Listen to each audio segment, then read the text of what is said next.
জমলোকে আসুক না কেন, আমার কর্তব্য তার বিচার করা। তোমার এখন কিছুদিন বন্দি থাকতে হবে, হাত খালি হয়ে তোমার বিচার হবে। চমৎকার বিচারের পদ্ধতি তো।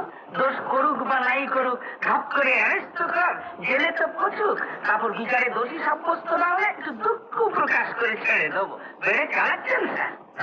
সম্মান করে কথা বল, বিচার সব আদিকালের বুদ্ধিগুলো সত্যির কাছে এমন আমার দোষ আছে।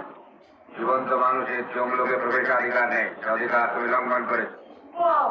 আমি নিজে এসেছিলাম, আমি তো ঘুমিয়েছিল, মাথায় তো লোক আমাকে জোর করে ধরে এনে এখানে খুন করতে গিয়েছিল, তাদের ছেড়ে দিয়ে আমার উপর আরোপ আছে। আচ্ছা একবার ফিরি, খবরের কাগজে যে দেবো না।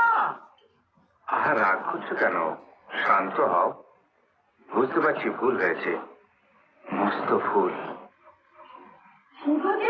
সে কি?